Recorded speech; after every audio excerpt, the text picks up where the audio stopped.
group that made their way onto the 101, broke up. We did, in fact, send SkyCal kind of looking for where that crowd ended up, and we never found a large group of people. Yeah, I mean, they moved back just to the left. John, if you can go back to the left of that, the federal building right there, where they had ended up, but then they moved away from that area. So they had kind of gathered here, and then I don't know where they went from there, but they are gone. And John just did a big orbit around downtown for us, and we didn't really find anybody. I mean, there's a couple stragglers there you see on the corner. There's a couple more people back over at Alameda. I can't tell what's going on right there. Is that a box?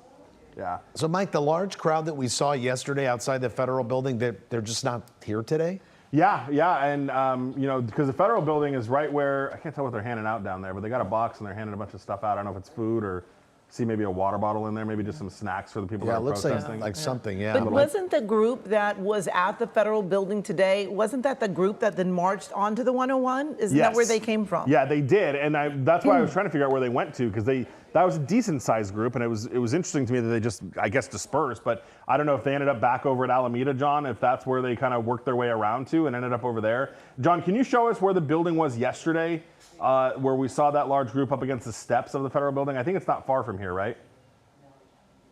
And he's going to look for us really quick.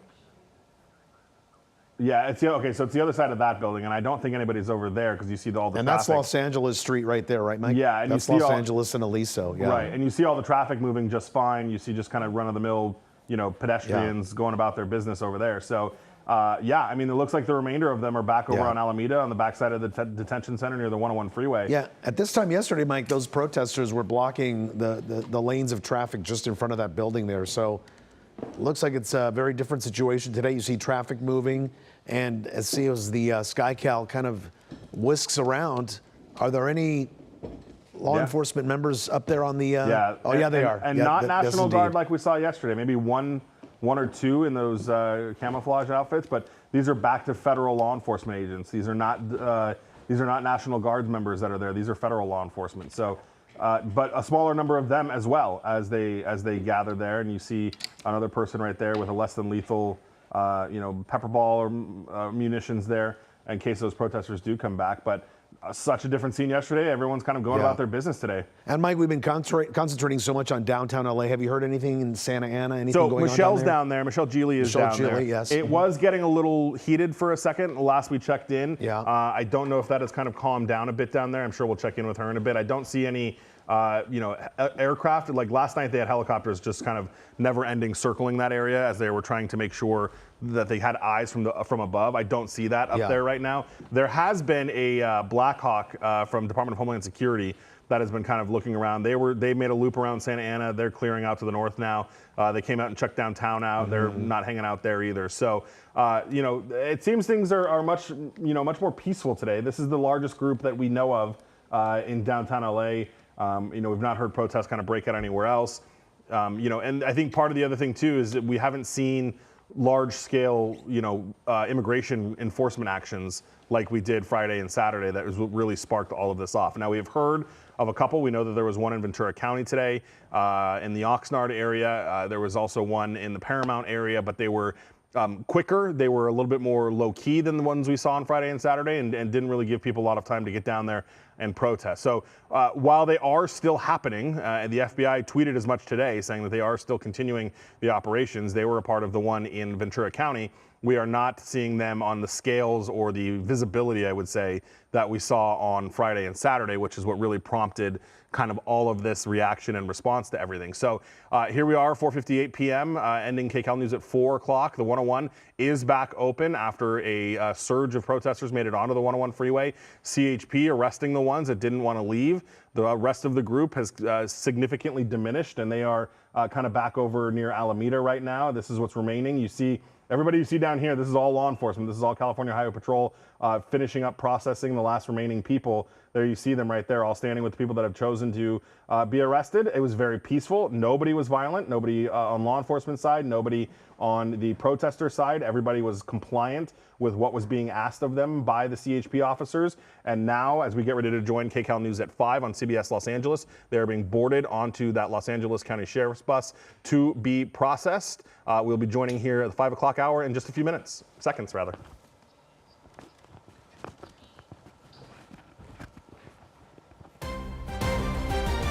Thank you very much, Mike Rogers. We are following several breaking stories at 5 o'clock, including the 5th day of immigration protests in downtown LA. SkyCal is live over the area right now, where officers are trying to keep protesters from getting back onto the 101 freeway. A group did block the freeway about an hour ago, but officers were able to move them off. We have live team coverage in just seconds. Okay, we also have other breaking news tonight, and this is in Burbank. You're looking at a brush fire burning in the hills just north of Bethany Road and Amherst Drive. This is near the Starlight Bowl and DeBell Golf Course. Burbank fire officials say there is an evacuation notice on Walnut Avenue above Bel Air Drive and above Bel Air Ball Field. The evacuation site is at the McCambridge Recreation Center. You can see flames, active flames there. All hiking trails in the area are also closed, including Wildwood Canyon and the Stowe Nature Center. And there's also a brush fire near Apple Valley. The ranch fire started around 1:30 this afternoon and has grown to more than 1,500 acres. Multiple buildings are threatened, and firefighters say it is spreading quickly because of the wind. The San Bernardino County Sheriff says there are evacuation orders from Milpas Drive to High Road south of Highway 18. The evacuation site is Sitting Bull Academy. Okay, well, now let's get back to those protests happening in downtown Los Angeles. On day 5, our Jeff Nguyen is there where the 101 is backed up from protester and police presence. Jeff. Pat and Rudabeh, as you can see right behind me, there are just dozens of CHP officers right now. What is happening is that during the last hour, there was a string of people who broke through the fence line right here. They got onto this dirt field, and then beyond that, they got onto the 101 freeway. This was right before the top of the 4 o'clock hour, and so we saw about 30, 40 CHP officers basically surrounded them in 360 degrees, kind of enveloped them, and then they kind of closed in their circle. We should tell you that no force was really used. There were no non-lethal munitions. There were no swinging of the batons. They simply just kind of closed in the circle. We did see one person fall down, and that person was quickly arrested. But as for the rest of the group, they were basically pushed back onto this dirt field off of the freeway. They were actually given a chance to leave. They chose not to do that, and then there was an order to disperse. Those people chose to not leave, even though they were given a chance. And so what the CHP did was the process that is known as kettling, where they basically came from this direction over here. Ollie, if you want to show the armored vehicle from CHP SWAT, there were dozens of CHP officers coming down this way. They were met with officers on this side over here. Sorry, Ollie. On this side over here because they were already on the freeway, and then they were met with officers on that side. So right now, dozens of people have been arrested. They took out the zip ties, they locked up their hands, took down their information, they've been processed, and then they'll be loaded up onto a series of black and white buses down there where you can see Commercial Street meets Garvey Street, and then they will be taken off. And then for more processing, you know, one of the things that the officers also need to do, in addition to maintaining people's civil rights, is to make sure that if anybody has any sort of medical condition, those are tended to as well. But you know, we really got to really see what it takes to just arrest a group of maybe 3 or 4 dozen people. You know, it's not like in the movies where you can have a 1-to-1 ratio. Yesterday, LAPD Chief McDonald kind of explained to us that in order to just arrest one person, you need at least 2 or 3 officers, because sometimes people are very combative. They don't just give up, and certainly some suspects are bigger than others. Some police officers are bigger than others, so you can't just have 1-to-1 and expect people to be rounded up. You know, even during the course of this coverage, we'll see sometimes it takes 2 to 3 police officers just to get someone inside a police car to control them. But you know, for about 30, 35 minutes or so, the CHP basically closed down the freeway to make sure that it was as secure. And as Oliver basically pans to his left, you can see now both sides of the 101 is flowing both northbound and southbound. And for folks who may be somewhat familiar with this part of downtown LA, you know, the old Denny's is right by Piper Tech, which is where LAPD launches their helicopters, is nearby. The Metro headquarters for the subway and bus system is also near here. This is where the 101 meets the 10 freeway. Then if you go a little bit farther down, you'll meet Boyle Heights, and you've got like the 3rd Street Bridge. So that's where we are right now. But now things are certainly moving a lot smoother than we saw yesterday. Earlier in the day outside the Metropolitan Detention Center, the LAPD also called out an order of a dispersal as well. So we are seeing them, for a lack of a better word, being much more proactive than we have seen in recent days. You know, if we harken back to 2020, Pat, you and I did a lot of that coverage together, and you may remember a lot of times the police department, in the observance of people's First Amendment rights, they would allow them to kind of stand around, march around, and kind of get into sort of a one-sided yelling match with police officers, and then the crowd would swell and swell and swell, and then nightfall would come and things would break out. I think in recent days, you know, they have kind of learned from that pattern in terms of quelling things and making sure that things don't expand or multiply or enumerate. And so what we have been seeing today is something like this was dealt with very quickly in terms of getting people off that freeway. In all honesty, it was probably 5 minutes max in terms of from the time that people got onto the freeway to the time that they got off the freeway. You know, once the police officers got onto the scene and surrounded them, it was probably a JV high school wrestling match. It was probably like 2 minutes of a round, and it was done. Everybody was gone. So now the language here is certainly more relaxed, but right now what we have is just this sort of sheer volume of CHP officers maintaining this frontage road right by the 101. Pat and Rutabe, we'll send it right back to you. You know what, Jeff, obviously some strategic planning, probably overnight or early this morning on the part of law enforcement, that's for sure. You know, when you reference 2020, I remember those shouting matches and people exercising their First Amendment rights, law enforcement going along with them, and then the other destruction came from people that really probably had nothing to do with the protests and wanted to destroy property, as we have seen in nightfall when that happens. I'm just curious, Jeff, did they block the exits earlier or were they open? Because I'm just wondering how they got on the 101 freeway in the first place. Yeah, thanks for asking that question. They certainly did block off the on-ramps and off-ramps. So what happened was there was a break in the fence. So it's right here. Oliver's going to walk right up to it for you. Someone decided to cut this fence line right open, kind of rolled it up, and, you know, dozens and dozens of kids, well, I say kids because, you know, they're much younger than I, but teenagers and maybe people in their early 20s just kind of busted through, and they got onto the freeway. They acted like if it was like a block party, and they slowed down traffic, and the officers, many of them were stationed nearby. They basically, you know, came right down the freeway, got on both sides, and it was a matter of about 30 or 40 of them. And if I may, just hang on, Ollie. So I'm going to try to do this as best as I can. But if, you know, this is the cluster of people that you see in my palm.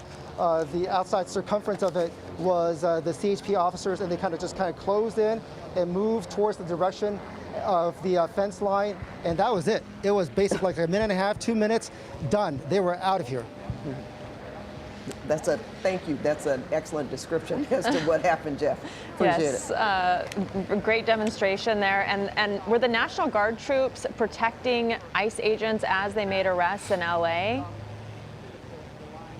You know, to be honest with you, Rutabe, you know, Oliver and I, our assignment today was dealing with the vandalism that took place in a number or at a number of nonprofits in the Little Tokyo area, the Japanese American National Museum, as well as the Little Tokyo Service Center that has affordable housing for older adults. So we were in the area to talk about those landmarks and the impact of those landmarks because of the vandalism.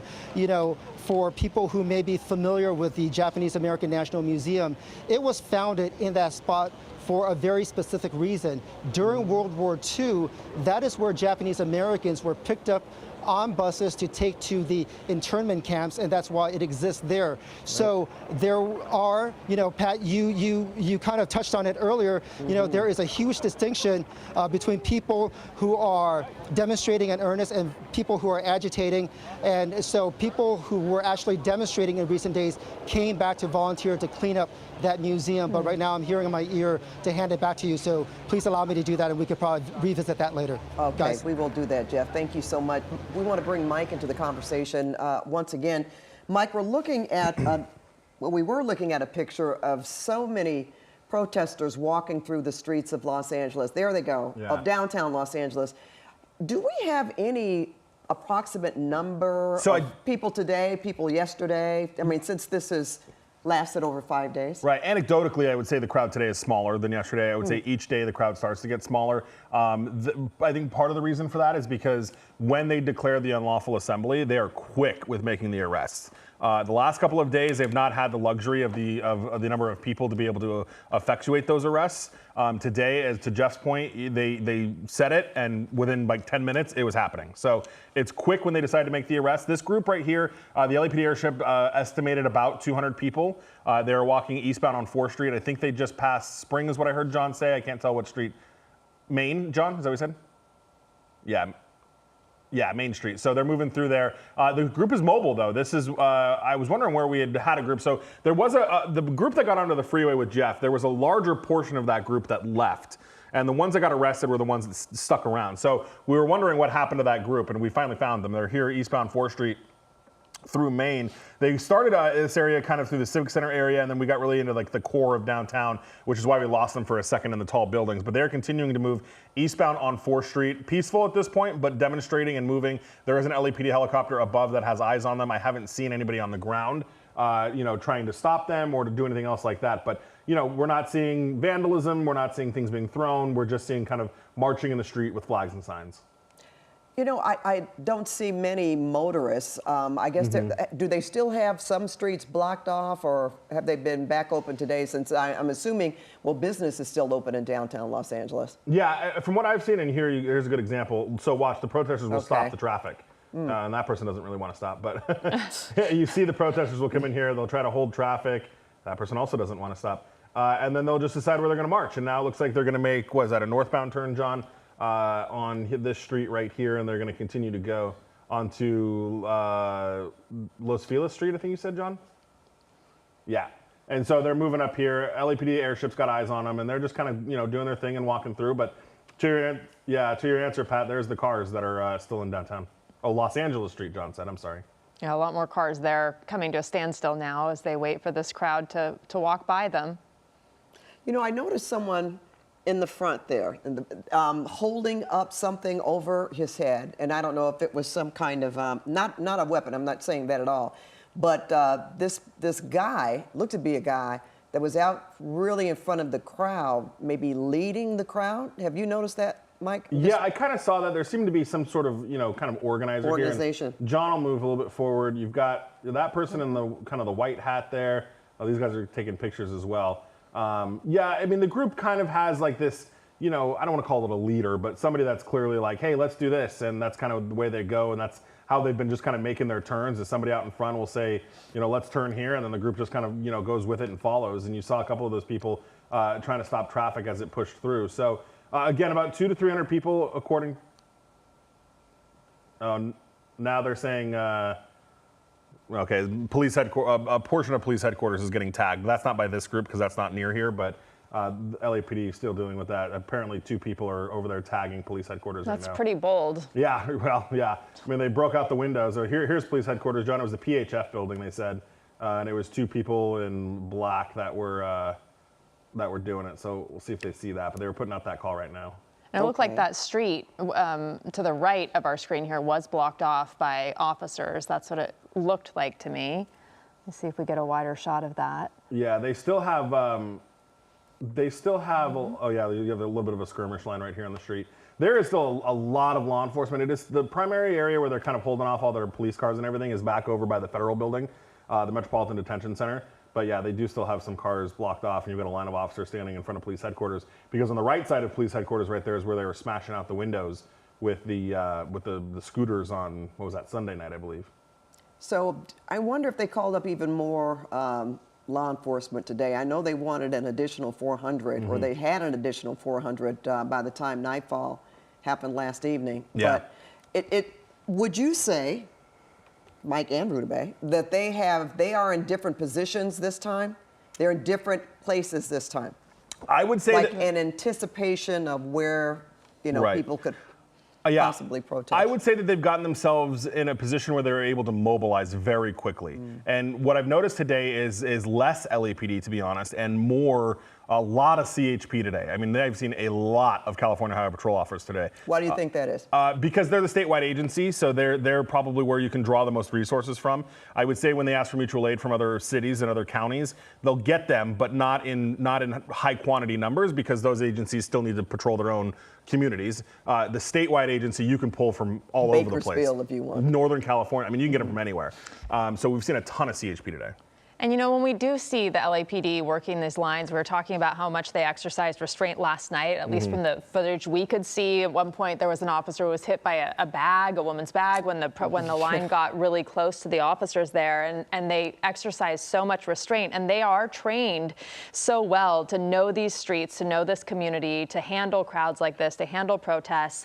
And this is one of the points that the governor and the mayor keep talking about when you send in people who are not familiar with this community or this area geographically, or these types of protests. That's what can kind of maybe instigate something, and that's the concern there. Like, for example, the Marines don't have the power to arrest anyone, but they do have training in crowd control.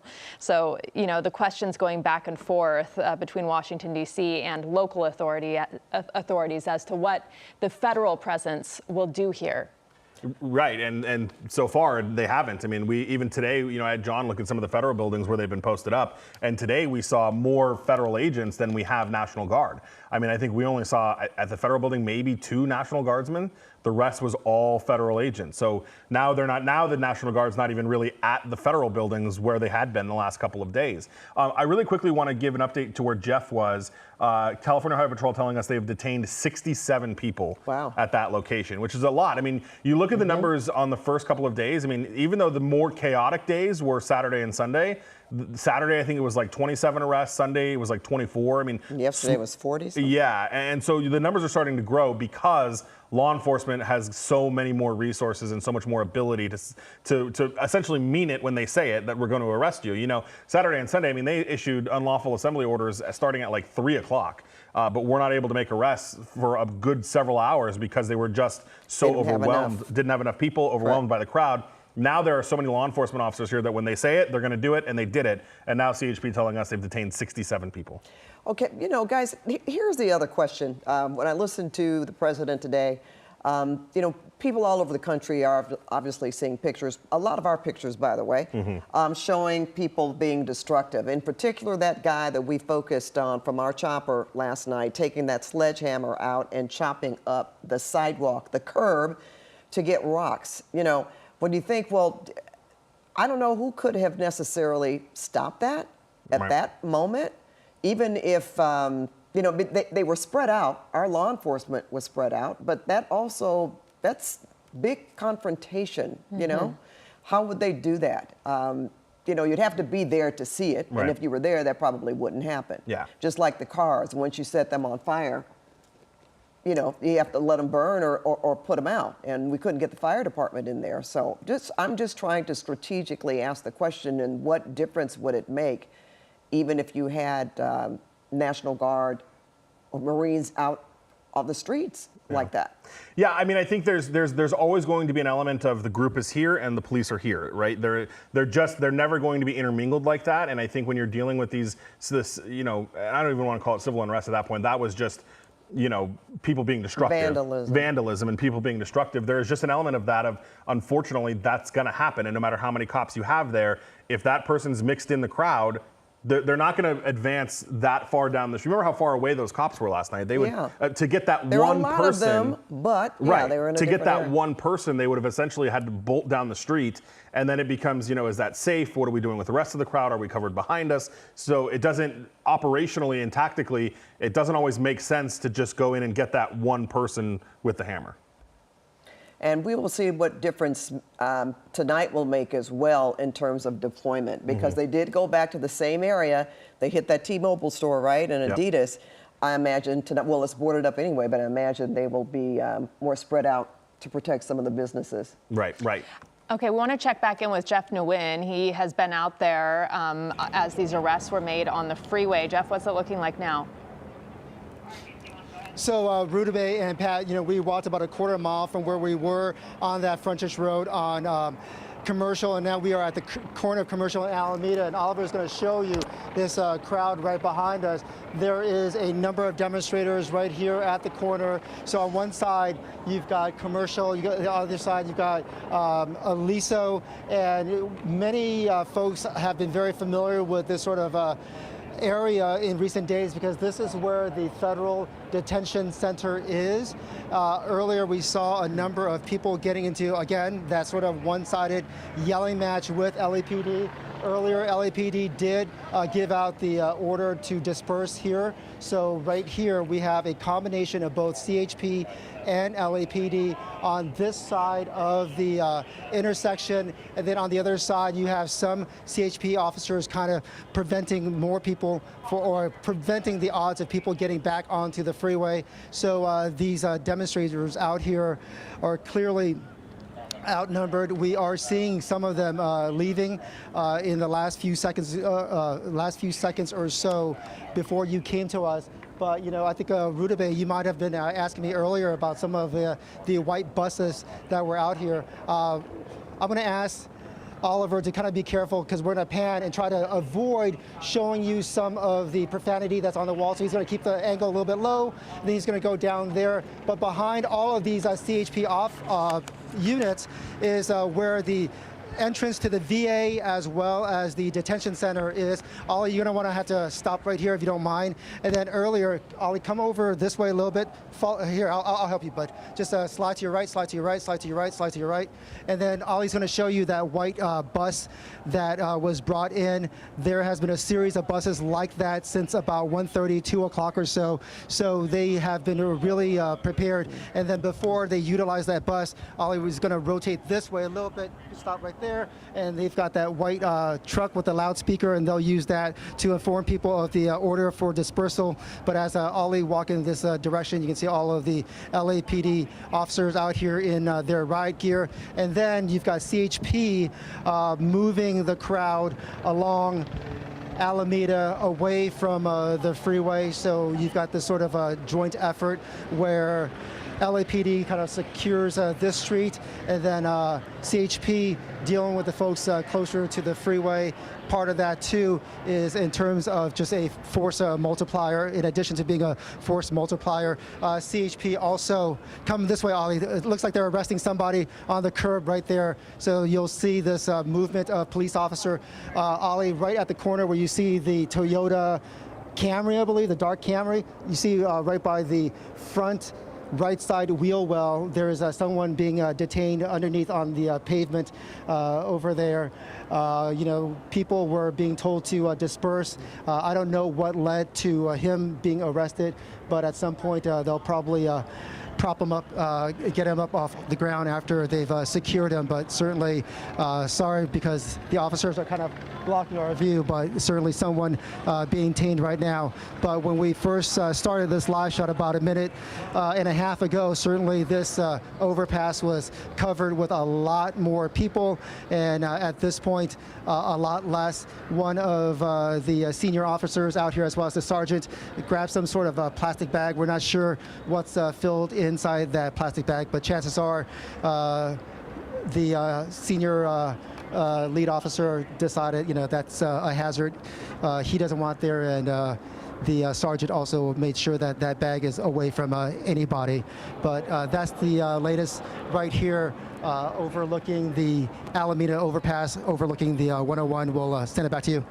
All right, Jeff, that's to me reminiscent of, I guess most recent, the Palestinian protests that took place on our campuses here, where you knew something was about to happen when they brought in the buses and the zip ties. You knew they were going to make arrests, and apparently they are very prepared today in having those buses in place, knowing that that was going to happen, or in anticipation of that happening, Yeah, that certainly. they would make arrests.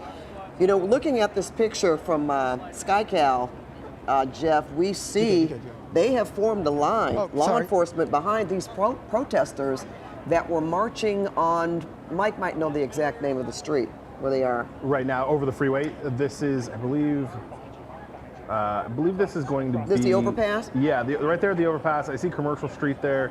Hang on, sorry, I'm just looking at a map. I think that might be Maine. And it looks like they might be making an arrest or hunched over someone on kind of the center top of the screen. They just went off screen, but you can see some officers hunched over there on the overpass. Yeah, the overpass is So not... we are... oh, go ahead, Jeff, sorry. Let's just go. No, okay. Sorry. My bad. So sorry. Jump the guns. Which way?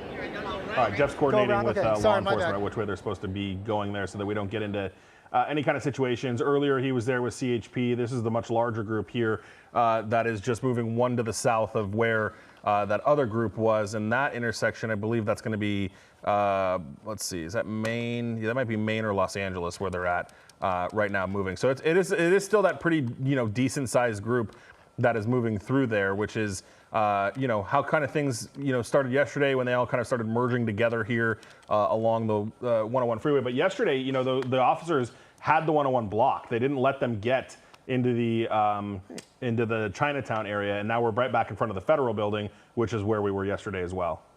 Don't see as much activity at the Federal Building. Certainly see law enforcement there, and a smaller, well, it looks, maybe it's growing a bit, but obviously we don't see anybody throwing rocks at this time, thank goodness. And real quick, Pat, just on the left side of your screen, I want you to see that somebody is getting arrested there, and looks like not very willingly. Yeah, a lot of resistance. Yeah. I can't tell. That looks like that's CHP officers, I believe, and it looks like they're going to shackle the feet too, and have to pick them up and carry them out of there. This would be the first type of arrest like this that we've seen. Everybody else that's been arrested has been pretty cooperative with the officers. It was kind of the civil disobedience type situation where they knew that they were going to be arrested, and that was a decision that they made to prove their point or protest their frustrations with what is going on. Okay, well, Mike, we do have on the phone with us now Sergeant Daniel Keene from CHP. Sergeant Keene, are you with us? Hi, Pat. Hi, sir. Well, it looks like you have a lot going on there. You've made quite a few arrests. Can you tell us about it? Yes, we have. We have additional resources deployed, as you could tell, and we quickly responded to the area. As you're probably watching, we have our special response team taking another in custody. They're specially trained officers, so the carry that they're doing to get this individual out, like you've been saying, they've been cooperative mostly, but when we get them into custody, uncooperative by going on the freeway, and that's where we're at. We are taking action. And when you say this is a special response team and they're trained for this kind of thing, what sets them apart? How are they trained differently to prepare for this type of civil unrest or, in some cases, vandalism or violence? These officers receive extra training in civil disturbance. They train quarterly. In addition to that, they do additional trainings at their areas, respond out to help other agencies with training, and then annually they recertify in techniques. Would you say, Sergeant Keene, that for the most part things have gone relatively smoother today? I know it sounds like you said you have more officers out there today. Would you say that this is going a bit better than it has been over the last few days? We do have more resources in the area, so that does help us. And we do have plans in place, so it does make it go a lot smoother. and we are monitoring the crowd. We're going to continue to monitor the crowd and take the appropriate action necessary when we need to. Do you feel like you have the resources necessary to handle this situation at the local and state level? Yeah, at the state level, we do have resources from the California Highway Patrol from throughout the state that are down here assisting with it. We have a contingency of officers, and as you could tell, when the freeway was taken over, we responded swiftly, professionally, took action, and got the roadway clear and effected arrests. Protesting on the freeway is not going to be tolerated. And Sergeant Keene, looks like you haven't met with a lot of resistance. We are focused, though, however, on this one individual to the left of our screen that seems to be giving, having trouble even standing up and being taken into custody. You mentioned you have resources throughout the state. That also includes Northern California. Have you called upon some of your officers from that far to come down here and assist? We have called upon specialized units. Our mounted patrol is actually out there on horseback, so they will be there. So other units are coming. But in addition, we have resources still throughout the state that are available if we need a call on, or if another situation arises, they can respond to. And we've seen CHP officers kind of spread around the downtown area over the past days. How are you delegating? I know there are up to 14 agencies working together and assisting with assisting the LAPD. How do you delegate who goes where? For example, where your CHP officers are, because it doesn't look very organized. We definitely have a command structure in place. It's our typical incident command system that we implement in large-scale events like this. So that is how we're able to do it. We track every officer, where they're at, where they need to be, what time they've been there, and get them relief when they need it. I want to hear more about the mounted unit, Sergeant Keene. The other day, we unfortunately we saw horses under duress when people were throwing, smoke bombs and fireworks, and that really spooked some of the horses. And anytime we're talking about animals, then I'm sure a lot of people do. They get much more concern, actually. So tell us about the mounted unit that you have, sir. So our mounted unit officers, they do get specialized training. Those are their horses that they take care of, train on every day. They're assigned to the Capitol, so they are with them, riding them, and they do civil disturbance training. They expose them to large explosions, things like that, to make sure that they can handle the horse and manage a crowd, too, additionally, because when we deploy horses, there has to be a safety element for all. And with the officers coming down here to assist, they will be working with LAPD. This is part of the mutual aid of how it went. And so they will be deployed with them, and you will see them. Well, that's extra special. All right, Sergeant Keene, thank you so much for joining us this afternoon, and we wish you all the best out there. Thank you, Pat. Okay. All right, we want to go now to Tom Waite, who is on the ground for us. And Tom, you were out there last night too. It looks like you're moving along with this crowd we've been seeing walking through downtown LA. Yeah, we are just walking up past the LAPD, I believe, headquarters right now, right to City Hall. We're right past City Hall right now. This is the crowd that was near the freeway just a few minutes ago. It's a very peaceful protest so far, except for the guy that is spray painting something on the wall right now. You can see literally just playing out live there. And so, yeah, we're just walking up. Obviously, there's going to be people like that who do stuff like that, but everybody else pretty much right now. I mean, this guy doesn't even have a mask on. He's just spraying the wall. Unbelievable. Well, we have his picture. Just there you go. So, yeah, we are just walking up right now and right on Temple and Spring. And again, very peaceful protest. People kind of just chanting, marching. And I think after all those arrests, possibly maybe that sort of rattled some folks. And so you have everybody just kind of moving up the street here. Here we go up Temple through this intersection here. The Hall of Justice is right to our right. That's where the Sheriff's Department, LA County Sheriff's Department, is based. And then we have another federal courthouse, I believe. Actually, this is I think it's California Superior Courthouse to my left. And yeah, we're just proceeding forward. And besides, a little handful of people that are vandalizing buildings, everybody else seems very, very peaceful, very much in the moment of kind of, making their voices heard and doing what, we're supposed to be able to do as Americans, right? Expressing that First Amendment right. And let's just hope it stays this way, because right now I think people are feeling calm. There doesn't seem to be that volatility that we felt in other situations. We haven't seen at this particular moment any kind of confrontations between police. They appear to be allowing this to go forward. We're just moving forward right now, and there's been no resistance by the police to folks being able to march and protest. A number of different flags here. I see a bunch of American flags, some Mexican flags, people in a pickup truck, but everyone, there seems to be some solidarity and unity here in the crowd in a way that seems much more less tense, let's say, much less tense and more camaraderie here in the crowd. Again, this group I watched them march up from the freeway. They were kind of surrounding the 101 over there by the Federal Detention Center, and then they just proceeded up here. Now we are passing some county buildings here. Traffic here, obviously, a lot of these folks probably were not expecting this during rush hour, and now are kind of locked in as we take one of these lanes and we proceed here. Coming up Temple, we're still on Temple.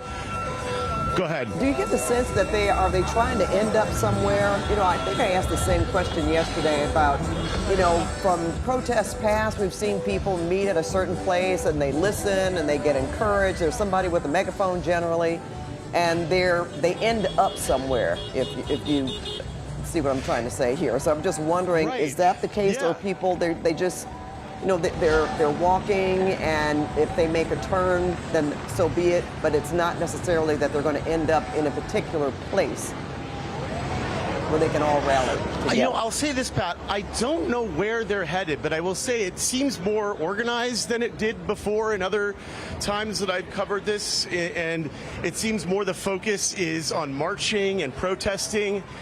The other times that I've been, I work at night, so I see a different side of this than you would see during the day. At night, things turn very different, right? You have different people showing up, agitators, things like that. This feels like a march and a protest, very peaceful, non-confrontational.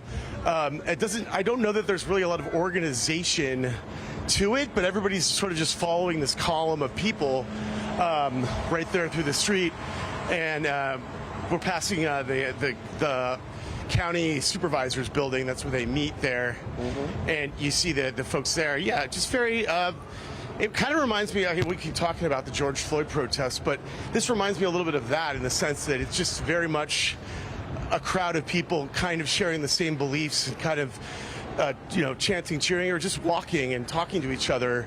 It's not the same vibe that we had in the past few nights where you have people who came from out of Los Angeles, came up here and started creating trouble for law enforcement. I mean, I witnessed that myself, and I talked to people who said they came up from places like Orange County. So, which of course is totally fine if you come here to peacefully protest, but a lot of these people were attacking officers, throwing things, inciting, kind of creating maybe really ratcheting up the tension. So here we are, we're stopping right at Gloria Molina Plaza here. This is where they have like the 4th of July celebrations and a number of other events. And so everyone's kind of gathering here. We'll see. I mean, maybe someone will speak. Maybe there is some sort of organization.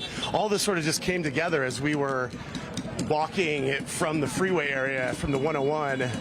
And so, yeah, it's kind of, your guess is as good as mine where this ends up. It does look like, just from above, from my estimation, my own estimation, it looks like the crowd has grown a little bit. Are you noticing that? Yeah, it feels like a very large crowd. Yeah, it feels like a large crowd of people. It definitely, like when we drove in today, in the afternoon, there were not many people in any of the areas where the protests had happened before. It was very much concentrated by the freeway, and now you have everybody, on the move, obviously. So a very different scene as we pulled in. All the streets were open that had been closed. There was, traffic was flowing, a very different vibe. And, right now, different vibe in the sense people are waving, smiling. It's definitely a feeling of a march and a protest. And I don't know if LAPD, you might have a better perspective on this than us. I don't know that LAPD is shutting down these streets and kind of guiding this. I can't really tell. Or if it's just sort of happening organically. Obviously you can hear a lot of the other drivers coming by, honking with support, and just kind of giving I guess people here, a thumbs up. This is what they're supporting this, and there's very much a sense of camaraderie, like I said before. So that kind of gives you a good sense, I think. Now how far does this go? I don't know. We're what street are we on? I lost track of which road. I'm going to look at my Google Maps here. We are on North Hill Street. Now proceeding, looks like maybe toward, it's in the distance, but like LA Live would be if we just kept going and going. Which one?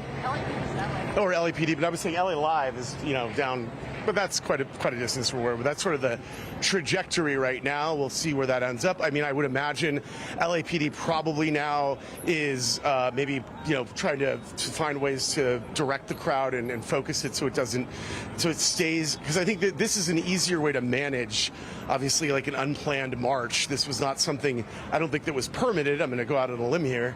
And so now it's probably up to like LAPD to manage the traffic and keep people in a space that disrupts potentially as little as possible.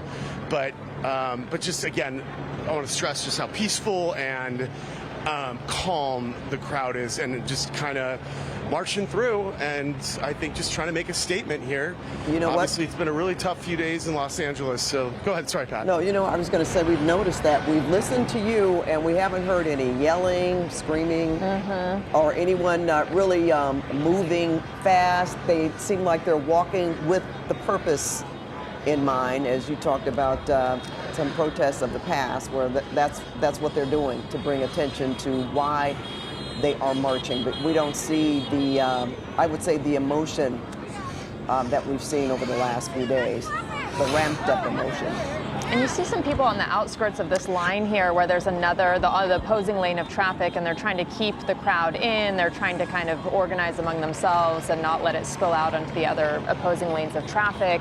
So it looks like they are taking into consideration, for the most part, other people, with the exception of the person who was vandalizing that building that Tom saw. You know what, guys? It would be interesting if they put some undercover police out there, so that way they could certainly, if they come across people tagging or what have you, that would catch them by surprise. I'm sure they're there, even if just in a observing capacity, to be able to come back and deal with some of these people later. Maybe they take a picture with the iPhone and they don't even know they're getting a picture taken. It just makes sense. Yeah. All right, Tom. We're having a discussion here. They've got our live pictures, right? So they've got our live pictures of a few of those guys doing that. So one of them pretty brazen there, right? Not even wearing a mask and tagging that building. You have to hope that these people are held accountable. They're trashing our city, and that's not okay. Obviously, it's totally fine to do this. This is what we should be doing, right? It's allowing people to march and express their opinions and emotions, but putting, tagging a building and creating, it fuels a vibe that we don't want, right? We want to see our city trashed. It's demoralizing for people to see it. Also, I know we've been talking about this. It's so important to note, a lot of this stuff has been happening in very concentrated corners of the city, by the City Hall area, which is near the detention center. And then obviously last night we had issues in Little Tokyo. And don't get me wrong, I'm not trying to play down there was violence and there definitely were people attacking law enforcement, throwing things at them, shooting fireworks at them. But to say that like our city is burning, or that, and I saw some influencers posting today that Little Tokyo was destroyed and these things, it's not destroyed. There's damage, yes, there's vandalism, it's unacceptable, but let's be honest about what we're talking about here and not make it sound like Los Angeles is in some sort of like riot state. I mean, Pat, you were talking to Mayor Bass last night, and in your conversation with her, both of you were talking about how this is nowhere, doesn't even register in the same tier as, say, the riots in LA in the 1990s. This is completely different. And that's very, very true, Tom. And it's good to see that people actually were in Little Tokyo volunteering to clean up some of the vandalism there. We want to bring Mike back into the conversation. I was listening to Tom saying that for the most part, this is where the protests have taken place. We've heard about, Santa Ana in terms of the raids taking place.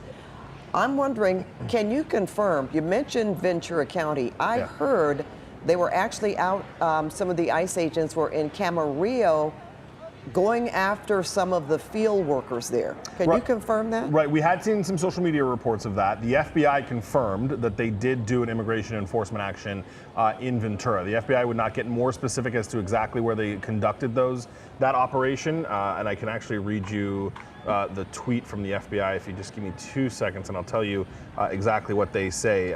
Partner agencies conducted immigration enforcement operations in the Ventura County area today. The picture that they tweeted, you see somebody that is in custody there by FBI and it looks like Department of Homeland Security in an area that could potentially look like a field. There is some, like I mentioned, video out there which would indicate, kind of the same thing there. So yes, the operation, there was an operation in Oxnard today, or in Ventura County rather.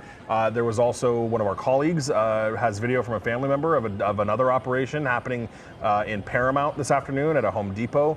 So these operations are still continuing. I will say they don't seem to be as visible as the ones that we saw Friday and Saturday. I don't know if that's intentional, if they're just trying to, kind of get in, do their thing and get out, but they are still continuing. Well, from what I understand, what I heard is this operation happened at like 6 in the morning, and it was at, there are so many strawberry fields and produce in the Camarillo, Oxnard area, a lot of huge farms.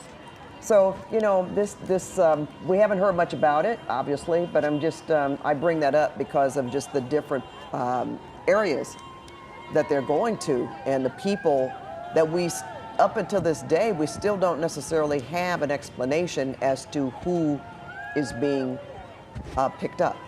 Right. We'll get, kind of these bulk statements from ICE that, as I mentioned, have listed a number of crimes. It's hard for us to verify all of those. They don't always give us all of the details that we're asking for in those situations. The other issue with us, as journalists, is running into exactly which agency we should reach out to, because whatever agency is conducting the operation is the one that we've got to deal with. So it's either Border Patrol, and it all sounds like it's the same group, but it's not. There's different agencies for us to kind of deal with and reach out to. We don't always hear back, or they refer us out somewhere else. So there are kind of difficulties in figuring out some of these operations, and certainly names is not something they usually give us. Although I will say some of the federal agencies have started to tweet photos and pictures of people that they are arresting in some of these situations. So we're trying to vet out some of that information that is coming from them, obviously before we show it to you on TV or provide some of that information to you. And the unpredictability of it all, right? We don't know when they're going to go, how many people they're going to take, which agency it's going to be, where they're going to take the people they detain, what time they're going to go. So it's a lot of questions, just as journalists, as you said, that we're trying to figure out too. And a lot of family members are trying to figure out kind of what's happening and whether people should go to work, whether, family members want to go to graduations that are happening right now. There are so many questions happening in terms of these ICE raids. I think yesterday there was a statement that came out from Washington, D.C., right, from the Trump administration saying that there have been 5 ICE raids. Yes, I think the mayor pointed that out too, that yesterday there were 5, yeah. And today, we know on our own that there were at least 2. We don't know if there were additional ones other than that. So it's kind of hard to tell because they are able to I don't want to say cherry pick, but they're able to give the information they want to give and not give the information they don't want to give. And that makes it hard to get a clear picture. Well, but that's true. That also gives an idea that it doesn't matter. I mean, when a Home Depot parking lot in Paramount or in a city, in Santa Ana, as compared to a field in Camarillo, right. in an orchard, that's very, very different. Right. And if that's the case, that certainly gives an idea as to, what they're doing or who they're going after. And I haven't heard anything about the Central Valley, but it makes you wonder. And it also raises questions about, are these federal troops being deployed in preparation for something else, aside from just perhaps civil unrest and protests and arrests in the street in downtown LA? Is there something bigger to come? I think last night when we heard from Mayor Bash, she said it could be the next 90 days. She doesn't really know. So there are so many plans that need to be made for the state and local level to prepare for all of this, and not really knowing what's coming in terms of even just the law enforcement, in terms of police presence. Right, Yeah. and last night we spent a lot of time trying to figure out where these Marines were coming into, and ultimately we finally found them today. They're actually down in Seal Beach and Los Alamitos, and it looks like we've got Mayor Bass and Chief Jim McDonnell walking up to the podium here to provide an update on exactly what's been going on.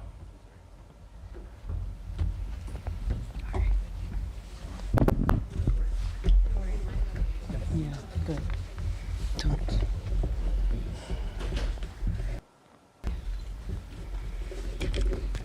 Is everybody in place? Okay, thank you. Good evening, everyone. I wanted to let the city know that I have declared a local emergency and issued a curfew for downtown Los Angeles to stop the vandalism, to stop the looting. Many businesses have now been affected by or vandalized. Last night, there were 23 businesses that were looted. And I think that if you drive through downtown LA, the graffiti is everywhere and has caused significant damages to businesses and a number of properties. So my message to you, if you do not live or work in downtown LA, avoid the area. Law enforcement arrest individuals who break the curfew, and you will be prosecuted. Officers, police, and sheriff from across the region are working alongside LA through a unified command structure. The curfew will be in place tonight from 8 p.m. until 6 a.m. I want to thank the governor for his partnership, and especially thank our state and local and deputies, officers, and we're working tirelessly. So curfew guidance, again, it will begin at 8 p.m. tonight and go until 6 a.m. tomorrow. I will consult with elected leaders and law enforcement officials tomorrow on the continuation of the. We certainly expect for it to last for several days. The curfew area will be between the 5 freeway and to the 110 and the 10 freeway, to where the 110 freeway and 5 freeway merge. You look at the map and you can see that the city of Los Angeles is a massive area, 502 square miles. The area of downtown where the curfew will take place is 1 square mile. I think it is important to point this out, not to minimize the vandalism and violence that has taken place there. It has been significant, but it is extremely important to know that what is happening in this 1 square mile is not affecting the city. Some of the imagery of the protests and the violence gives the appearance as though this is a citywide crisis, and it is not. So everyone must abide by this curfew. Limited exceptions will apply for residents, people traveling to and from work, and credentialed media representatives. With that, I would like to turn it over to Chief Jim McDonnell. Thank you, Mayor Bass. Good afternoon, everyone. As the mayor stated, a curfew for the impacted area shown here will go into effect tonight. And I want to be absolutely clear that if you're within that designated curfew zone between the hours of 8 p.m. and 6 a.m., and are not exempt under the order, you're going to be subject to arrest. The curfew boundaries are as follows: from the 5 freeway to the 110 freeway, and from the 10 freeway to the point where the 110 and the 5 merge. Easier to look at it on that map for description. The curfew is necessary, a necessary measure to protect lives and safeguard property following several consecutive days of growing unrest throughout the city. Since Saturday, we've seen a concerning escalation in unlawful and dangerous behavior. On Saturday, LAPD officers made 27 arrests. On Sunday, that number rose to 40. By Monday, arrests totaled 114, and today alone, we've made 197 arrests. The recent days, it's been as a part of a unified command with our partner agencies who've responded through mutual aid compact and been very, very helpful to us, and we're very thankful for that participation. Of those I mentioned for today, 130 were arrested near Commercial and Alameda. An additional 67 were taken into custody after unlawfully occupying the 101 freeway near Commercial Street. Our CHP partners were instrumental in that. So again, let me be clear that this behavior, blocking freeways, city streets, and on-ramps, refusing to comply with lawful dispersal orders, and interfering with public safety operations is dangerous, unlawful, and won't be tolerated. If you are in the curfew zone during the restricted hours without that legal exemption, you will be arrested. If you assault an officer in any fashion, you will be arrested. We're operating under a unified command with our partners at the Los Angeles City Fire Department, the Los Angeles County Sheriff's Department, the California Highway Patrol. Coordinated, and our shared mission is clear: to restore peace and ensure the safety of everyone in our city. We previously mobilized part of our department at LAPD while keeping our ability to be able to provide the services that our community deserves going. We're going to be adding to that deployment with additional internal LAPD resources in the days ahead. The curfew does not apply to residents within the designated area, individuals experiencing homelessness, credentialed media, or public safety and emergency personnel. To be clear again, that's not about silencing voices or suppressing lawful protest. When that expression crosses into unlawful conduct, when lives are put at risk, and when our city's safety is compromised, we must act, and we will act. We urge all Angelenos to cooperate with these public safety measures. Our shared goal is to protect our communities and return to a state of calm and safety for everyone. Thank you. Let me introduce now the councilwoman who represents the majority of the district, Councilwoman Isabel Harato. Thank you, Mayor. I'm here today not just as the council member who represents downtown LA, but as its advocate who deeply loves and believes in this community.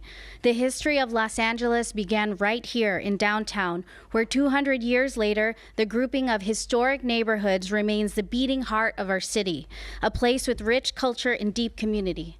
Downtown LA is a place where workers clock in before sunrise and small business owners know their customers by name, where neighbors greet each other on the sidewalk, and where generations of families have built lives, shared stories, made memories together side by side. It's one of the most vibrant and resilient and hopeful parts of our city. But too often, downtown LA is treated like a backdrop for major events, not the living, breathing community it is. And right now, it's hurting. I am deeply proud that downtown has always been the place where Angelenos from all over the city gather to peacefully protest. I support the right to demonstrate, and the mayor and I know that right is sacred, and at times it's necessary, but we must also face that what's happening right now. When these peaceful rallies end and the protesters head home, another element moves in: opportunists who come in under the cover of a peaceful protest to ravage and destroy. They are ruining local small businesses, smashing storefronts, and threatening the safety of the very community that has always welcomed people from across the city and globe. This isn't just broken glass or stolen goods, it's someone's livelihood, someone's safe space, someone's home that's been violated. And it's happening in a neighborhood where working class families are just trying to live. Our street vendors, our garment workers, many of whom are immigrants, continue to watch their communities be torn apart. And that's why I'm thankful the mayor for leveraging this tool, enacting a curfew to begin tonight. This has been something that many of my constituents in downtown have been calling for what they're facing. This curfew is not about silencing protests. It's about protecting people and ensuring that the local residents, small businesses, our families, our elders, and our workers are not left vulnerable to those who come only to destroy.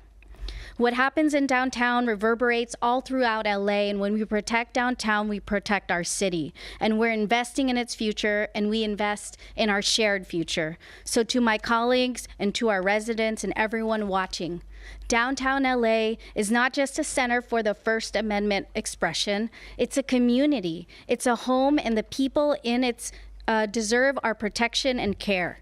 That path ahead may be uncertain, but our responsibility to protect and uplift this neighborhood is not. I want to close this message from my constituents so that you hear them loud and clear. Downtown LA is home. Please keep it safe. Keep each other safe. Thank you, Los Angeles.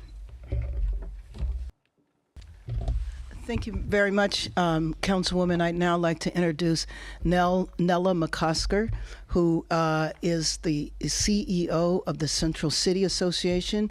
We were having conversations this morning about a couple of things. One, the ongoing problem with violence, but also the need, when all of this subsides, is to repair and restore downtown Los Angeles, especially the businesses and properties that have been hit with graffiti. Nella McCosker. Thank you, Mayor. Thank you, Chief. Thank you, Council Member. The swift action today to take a look at and examine how this curfew could be put in place is a good example of the leadership we see and continue to need for downtown. CCA, or Central City Association, represents businesses, institutions, nonprofits, the fabric of downtown Los Angeles that also represents the wider city. And it is the case that downtown is a neighborhood. It is the case that downtown is where immigrant-owned businesses try to operate and thrive.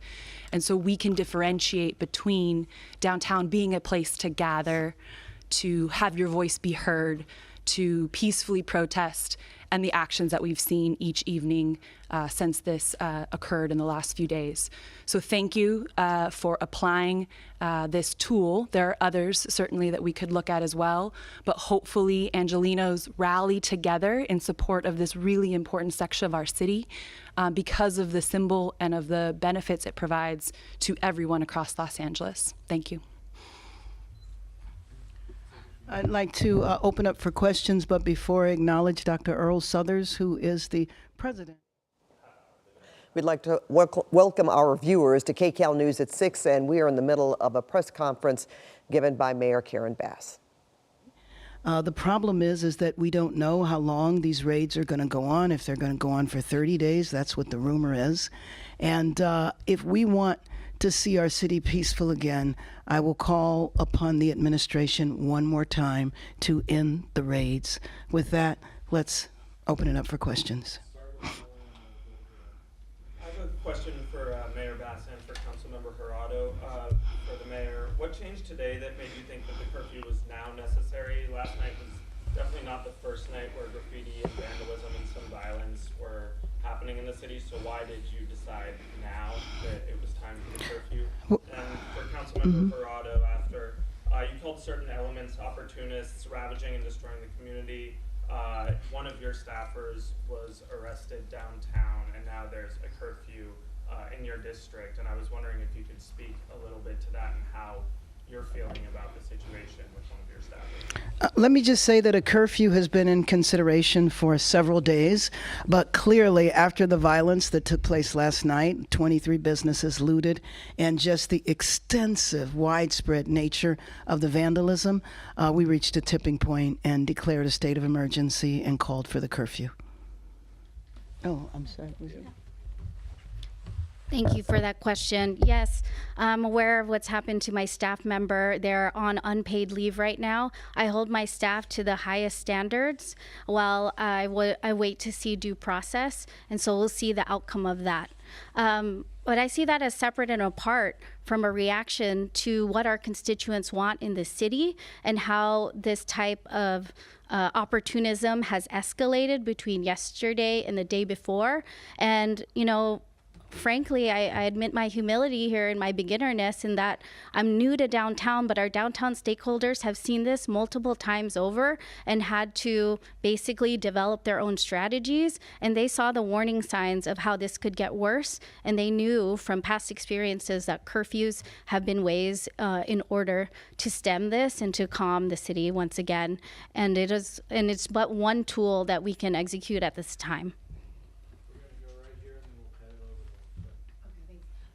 Mayor Bass, I know that you were referencing that there have been 23 businesses that have now been damaged, broken into, looted. Looking at videos of the Apple Store and Adidas. Any sort of estimate of the cost of damage at this point with all this vandalism? And also, what is the latest on the Marines arriving here? And has there been anything else about what their mission will be? So there is not a financial estimate right now, unless Nella has one. In the case of, do you want to? It's millions. In the case of some of the larger, retail stores, it's in the millions.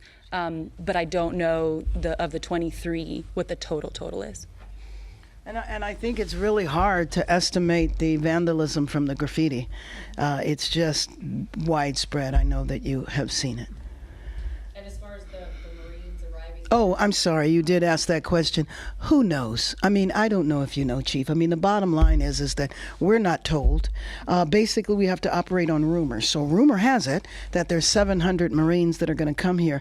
I have no idea what they would do when they would get here. Right now, we have 100 National Guard whose sole mission is to protect the federal building downtown. That's 100. There's another 100 in Westwood protecting the federal building there. And I haven't heard of any protests that had anything to do with ICE taking place at the Westwood Federal Building, unless you have, Chief. Right. So we just don't know. And I think that's a problem with the administration, because to come in such a massive way and to make the announcements that all of this was going to happen and then not communicated with the local jurisdiction as to when, what, how, why, is really problematic. We're going to go to Craig and then we'll head over there. Mayor, you mentioned at the beginning of the press conference the curfew to be in this evening, dusk to dawn. 8 p.m. tonight. 8 p.m. tonight until 6 a.m. Last time we had a curfew like that was under Mayor Bradley. I think it was 3 days. Are you taking this day by day at this point? That's one question. Then as a second one, when do you plan on reaching out to Donald Trump, President Trump? You said you want to talk with him, that you will reach out. Actually, I started that reach out today, so we will see what happens. I will keep you posted. Can you update us on the parameters of the curfew area? I just want to make sure people heard that. Yes, and it's the map that is right there. So it basically is all of downtown Los Angeles. But, you know, in LA, we identify by our freeways. So all of the freeway numbers are there, 110, the 5, the 10. This is the area where the protests have been focused. Yes, and actually that's a broader area that the protests have been focused. You know that the protests have been limited to about 5 streets in downtown Los Angeles. And again, that's why it's so important to let the people know this is not all of Los Angeles. If you put downtown Los Angeles in the context of the overall city map, you see how big it is. 1 square mile compared to 503 square miles. Mayor, in terms of what the federal authorities are doing, I know you're saying they're not telling you when they're going to be doing these various ways. Are you getting anywhere in terms of cooperation of notifying your police agencies in advance so they can make some plans to deploy, if necessary, to some of the local communities? No, we're not. No, we're not. And we also don't know, again, about the ICE raids. And that's why I think, you know, I would appeal to the president to stop the ICE raids so that we can have stability in our city. I think about the families who are afraid to go to work and go to school. I was talking to a friend today who, in her local grocery store, the shelves were empty. A lot of the shelves were empty because people aren't coming to work to stock the shelves. We have to look at the contributions that the immigrant population makes to our local economy. And you know that there are some industries that are the majority are immigrant labor. And so when you frighten immigrants and they don't want to come to work, you are hitting at the heart of our local economy. The nannies that can't show up, the gardeners that can't show up. That impacts households in a way that I don't think people often realize the extent. I don't know if you heard earlier, the president referred to that it would look similar to how it did back in January, the LA wildfires, if you didn't have federal law enforcement here. When you look at it for yourself as the leader of the city and Chief McDonald as well, what are some of the difficulties when it comes to planning, not having unison with yourself, the state, And so I think I missed the first part of it. He said the reason why the wildfires were handled was because there were federal police? He said it would look similar to how it did during the wildfires here and the aftermath if they didn't have the federal law enforcement here. Yeah, I don't know, Chief. Maybe you want to respond to that. I don't think that question, and sometimes what the president says, it's difficult to kind of understand. What I will tell you, though, is that after the wildfires, were out, the president made sure we had ample resources with the Army Corps of Engineers, and it was a significant contributing factor to us having the fastest recovery of any location in comparison to where other wildfires have taken place. It contributed to the fact that in the Palisades now, we have over 2,700 lots that are cleared where people can be rebuilding now. I was at a property a couple of weeks ago where the frame of the house is already up. This, to me, is drastically different. That was in complete cooperation and coordination with the federal government. Right now, we are in the dark. We don't know when things are going to happen. One thing we're sure about, and I think the chief would agree with me, is that we have the capacity to address this situation here, and we don't need armies or National Guard, especially that we didn't even ask for. And the idea that the president took the power away from the governor to do this it was really just unacceptable. But Chief, did you want to, if you want to? Thank you. To that issue, we have a protocol in place that we use, and when we are dealing with something like this where it takes some resources away from our regular patrol duties and ability to provide the service we do, we mobilize the department, and so that brings in people from vacation and our days off and allows us to use them. We've mobilized the Office of Operations, the biggest part of the department, and our motor officers. We're looking to expand that with additional officers from within. We requested through the sheriff mutual aid, which then is coordinated by the Office of Emergency Management in the state, Emergency Services, with the sheriff, and they bring in then surrounding communities and in this case counties to be able to help supplement our resources to deal with the issues at hand. They are tremendous partners. We've worked very closely together for the past couple of days now, and I think we have seen a significant improvement in things, and we will continue to watch for that as we move forward. We're hopeful with this curfew that'll give us additional tool as well to be able to bring this chapter to a close. When we heard from you this weekend, you mentioned officers being overwhelmed and you needing to get into a position where you can make large-scale arrests, and that you were considering, that you said it was really too early to determine whether or not the National Guard was necessary on the city streets. Given what you've just said, have you reevaluated the potential need for the National Guard? Yeah, and I guess the sequence would be, as I mentioned, we request mutual aid, partner agencies from throughout, in this case, the 7-county area. The next step then, if we weren't able to handle the issue, is to request through the sheriff to the governor and the emergency OES at the state National Guard to be deployed. We are nowhere near that. In this environment, we believe we can do what we need to do with the resources that we now have access to, and I think we've seen a dramatic increase in arrests over the last couple of days. I believe that will continue, and that will help bring some order to what we've seen in the past few days. So, no. Hey, Chief, what does it mean? I'm seeing where the Emergency Operations Center we're at level 2 activation. What does that mean to the people of LA to know we're at level 2? Yeah, anybody want to? Yeah, go ahead. Probably more specifically, Chief Choi. Chief Chow, that's okay.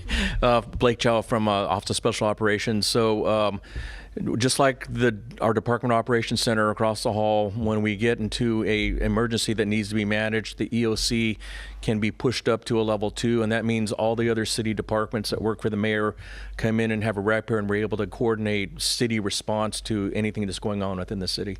That's what level 2 is. Let me also just add to your question that you were asking. You know, now that the president has taken over authority of the National Guard, Chief, when you were describing the way it should go, now that has been disrupted, and I think that that's important. I know one of the things that the chief said that we're going to focus on is trying to gather as many local resources as possible, and that includes Los Angeles police officers and trying to bolster the officers that will be stationed downtown, because downtown is where the crisis is right now. Yes, any other questions? All right, thank you very much. Thank you all.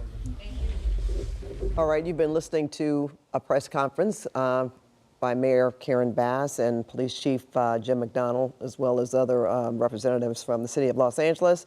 And the breaking news here is that there is a curfew. She has declared a local emergency. There is a curfew going into effect tonight at 8 p.m., lasting until 6 a.m. The curfew will last for 1 square mile of the downtown area, 5 freeway to the 110, the 10 freeway to where the 110 and the 5 freeway merge. And from what we've heard from the mayor, she is imposing this curfew because 23 businesses have been looted so far. And she says graffiti is everywhere. If you don't live or work in the area, you should avoid it. Mike Rogers, question to you. Yeah. How are people going to find out about this, the people that are already there? Do we know of specific businesses, restaurants in that 1 square mile area that she's talking about? Because if so, that's going to impact them. Yeah, absolutely. So yeah, a couple of things. I mean, we'll likely see them do the wireless emergency alerts. We know that on Sunday night they use those to tell the crowd to disperse. So that will likely go out to that geographical area if it hasn't already. It probably will soon. I'm sure they'll use that method. Law enforcement in the area will start notifying people that are there that in, hey, about an hour and 45 minutes, a curfew goes into effect. Certainly, Pat, there are restaurants and businesses. I want to ask Mike Parrott if we can show my computer here. Excuse me. This is the area that we are talking about. So it is a very, very, very large section of downtown LA that we are talking about. Dodger Stadium, for reference, is right there. So you're looking at all of the freeways that come down here. And the reason it is such a large area is because, you know, Sunday night it was in Chinatown. The most of the this week it has been kind of along the 101 freeway here from the, you know, City Hall, the Federal Building, all of that. We also saw it down here at LA Live. So it really has popped up. They were in the Arts District last night as well. So when you see why they are doing it in such a large geographical area, well, if you hear the mayor, she actually refers to it as a small geographical area, but it is a large portion. It is all of downtown LA, and then up, as you mentioned, Pat, to the 5 and the 110 split right there, where it comes together. So they're incorporating a big section of downtown LA for this area. Businesses certainly will be impacted. Now, it'll be used as a tool to basically, you know, we saw this during some of the fires as well in the, you know, the evacuation zone areas. It basically will be used as a tool. LAPD will no longer have to issue dispersal orders, will no longer have to issue unlawful assemblies. After 8 o'clock, if you're there and you have no business there, game over, you can be arrested. You're getting arrested. You can be arrested. And it's the people that have legitimate purposes there are, you know, people that she said that live in the area, credentialed journalists. Certainly if you're going to and from work, you'll do that. Remember, we saw this during 2020. They issued curfews citywide during 2020. Remember here, we actually carried letters with us that said we were okay to move about the city throughout the course of this. So they will be targeting people that are up to no good, you know, and the people that live in downtown and work in downtown certainly will be allowed to come and go, but they shouldn't be just kind of roaming the streets like we are seeing this group now. So about an hour and 45 minutes that's supposed to go in place. Okay, well, you know, wondering if they have more buses downtown. I'm just wondering because some people may want to be arrested, as we saw earlier today, and that is certainly going to happen. At 8 o'clock. And I did hear from a source with a law enforcement source tonight that tells me this is the first day that they've had dedicated booking teams, dedicated arrest and booking teams for this incident. And from what we heard, she said this is probably going to last 30 days. Yeah, as long as it takes to make sure that this doesn't, continue on. It's a local state of emergency within the downtown area. We do expect a press conference from Governor Gavin Newsom coming up at 6:30. So we will hear what additional information he says. His team telling us it's a major announcement. So we'll be unclear exactly what that major announcement is. But we are expecting Governor Gavin Newsom to speak, in about 10 or 15 minutes here, Pat. Okay, Mike. Well, let's go back to our Jeff Nguyen, who is in downtown Los Angeles. Jeff, I'm sure you heard us talking, and you are aware that a curfew is going to take effect in less than 2 hours from now, 8 p.m. tonight until 6 a.m. Yeah, it's very understandable because last night here in Little Tokyo, the streets echoed with fireworks and some of the community's cultural landmarks were targeted and vandalized. To tag this building is like spitting in the face of everything. Susan Jacaro says she has so many reasons to be angry. I understand people are angry. I totally get it, but people need to channel that anger.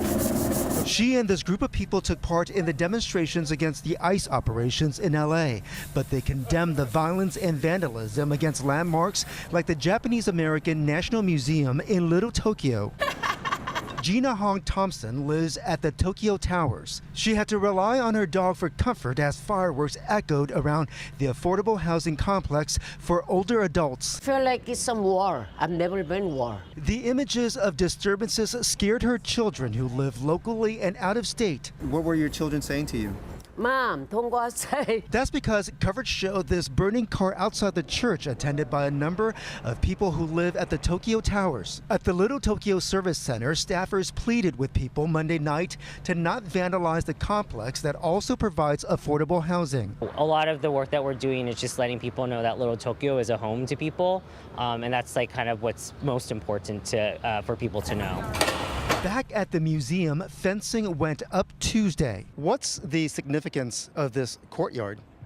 This courtyard is holy ground for the Japanese American community. The chair of the Board of Trustees says the museum has championed civil rights. One of its missions, educating people about how this part of LA was tied to the internment of Japanese Americans during World War II. Where thousands of Japanese Americans were taken, forced on the buses. LTSC had planned on unveiling a new affordable housing apartment complex tomorrow, but that grand opening has been postponed because of all of the recent disturbances. We're reporting live in Little Tokyo. Jeff Nguyen, KCAL News. All right, Jeff. Well, glad to see people pitching in and trying to clean up some of that graffiti. And where are you again exactly? Because you look kind of lonely out there now. Yeah, so we are right on the outskirt of Little Tokyo, so basically near Los Angeles. And first, for those of us who grew up in Southern California, that Chase building was the old Sumitomo Bank building, and then you got the Miyako Hotel. On the flip side of the Miyako Hotel is that big mural of Shohei Ohtani, and then right across the street is exactly where the museum is, Pat. All right, Jeff. Well, I imagine there's going to be a lot more activity in the next couple hours or so, or after, trying to get people out of there. Thanks so much, Jeff. We're going to go to our colleague, Lori Perez. Now, she is attending an interfaith service, and then this is happening in downtown Los Angeles at Grant Park. And Lori, they're holding a response to the ICE raids that have happened, right? That's right, Pat. And, a much different response, perhaps, than the one that we have been seeing play out on the streets of downtown Los Angeles over the last couple of days, particularly at night. This is a group of a few hundred people who have gathered here in Gloria Molina Park. They say to create a space of peace and prayer, in their words, to practice and promote non-violence. They would argue, I believe, that they are equally as passionate about calling for an end to the violence of immigration raids that they have seen, and calling for bipartisan immigration reform, but they want to do it in a non-violent way. And so, in the last 20 minutes since this ceremony began, this service began, they have been singing songs, and different members of different faith groups from throughout Los Angeles have been leading this group in prayer. At one point, they asked people to hold up, they had asked people to bring symbols of their loved ones who have been detained or who are at risk of being detained. They asked them to hold up pictures or perhaps pieces of clothing or food that they had harvested as symbols of those people. They did that, and then they prayed over those items in honor of those people. They say they are standing with those, in their words, who are seen as disposable. This is a growing crowd, I will say. This started at 6 o'clock, and since we've been here, more and more people are arriving here at the park, trying to spread a message, equally passionate, again, about their opposition to what is happening with the immigration raids, but trying to do so in a different way, in a less aggressive way than perhaps that we have seen on the streets. Pat, back to you. Thank you so much, Lori. Now, many protesters have been in downtown LA since the ICE raids began. At first, they say it was because they wanted to show solidarity with people being deported, but now they say it's because of the presence of the National Guard and Marines. The presence of the National Guard really galvanized me. And then I'm back here today because of sending the Marines in, because I see this as an unlawful invasion of California sovereignty. And I believe the administration is putting these poor guys in a horrible position too, probably to take actions against their own community that they wish they didn't have to do. A federal judge has denied California's request for an emergency order to block the Trump administration from using the state's National Guard for immigration enforcement. But the judge set a hearing for Thursday afternoon so both sides can present their arguments. Lawyers for the state want to prevent troops from accompanying federal agents on immigration raids. But in the lawsuit, the attorney said they are not seeking to block the National Guard from protecting federal buildings. The lawsuit comes a day after California Governor Gavin Newsom sued President Donald Trump and Defense Secretary Pete Hegseth. The Pentagon says the deployment of the National Guard and Marines will cost the city $134 million. President Trump says the National Guard will stay in the LA area until there is no danger. Now, SkyCal over Los Alamitos Joint Forces training base this afternoon, and this appears to be the staging area for the military deployed to the LA area by President Trump. You can see several military vehicles and tents sprawled across the fields. And over at Seal Beach Naval Weapons Station, SkyCal picked up military troops doing some kind of training on the baseball field. We asked what kind of training and were referred to U.S. Northern Command Public Affairs. Meantime, Governor Newsom claims the 2,000 additional National Guard troops being deployed will impact the state's wildfire prevention and fentanyl task force efforts. These are the National Guard men and women that have been out there protecting you here in Southern California during the fires, after the fires. We are now taking many of them off assignments on forest management, protecting communities, vulnerable communities against summer and wildfire season. We're removing them from task forces that we've created to deal with fentanyl interdiction. I have 394 National Guard men and women down at the border. I imagine they may even be pulled for this theatrical display of toughness by a president of the United States who's unhinged and has now crossed a red line in this country. Governor Newsom has been meeting with local and state officials to see how they can keep the peace. And the governor is expected to address the raids and the military in a news conference tonight at about 6:30. We'll bring it to you live on KCAL Los Angeles, Channel 9. Now, for those keeping track, these raids and subsequent protests have drawn a massive response from LAPD, LA County, CHP, the National Guard, and now the Marine Corps on top of immigration enforcement.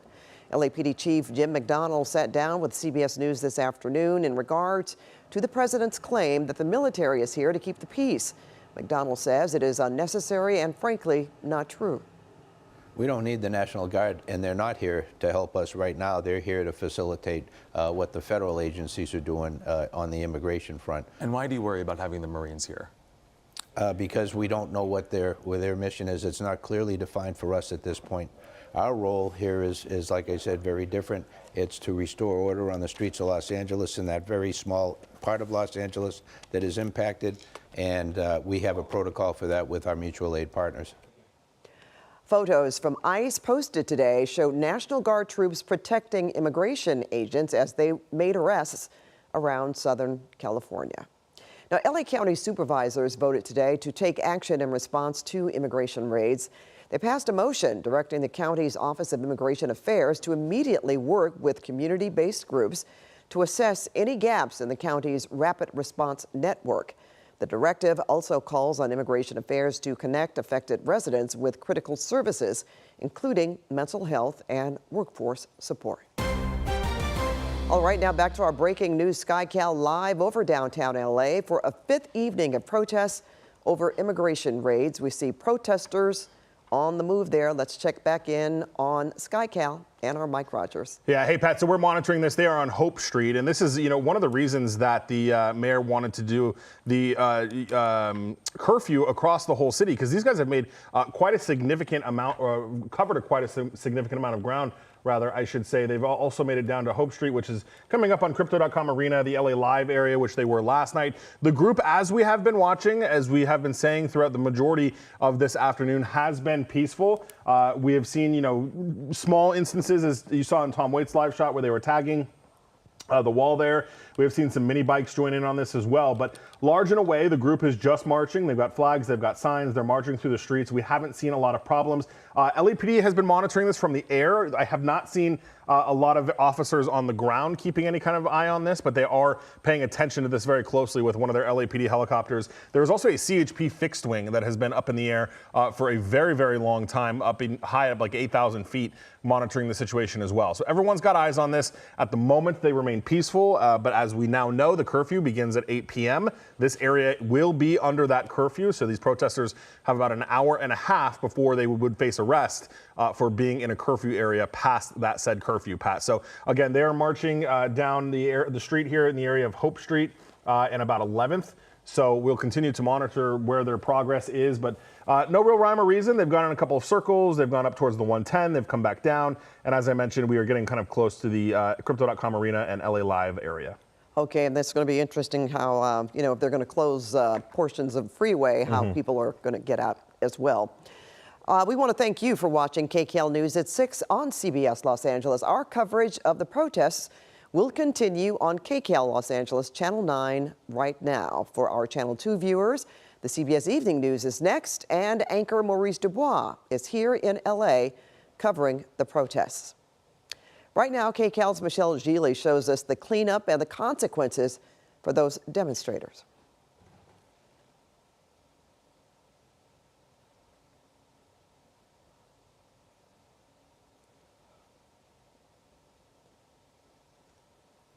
All right, we continue our coverage on KCAL 9, or I should say KCAL News on Channel 9 about the protests happening in downtown Los Angeles. We do know that a curfew has been put into effect 8 p.m. tonight until 6 a.m., and it covers 1 square mile of the downtown Los Angeles area. Mayor Bass saying she has done that because at least 23 businesses have been vandalized and there is graffiti all over. They feel that this will give them an opportunity to not only clean up, but to police the area better and keep people that are not really involved in protests and that want to have destructive moves and do damage in the city. That's another reason why she has put this curfew in place. There was another protest yesterday in Orange County that got pretty tense as well. We're going to give you that story in just a moment, but we understand that Governor Newsom is holding a news conference right now.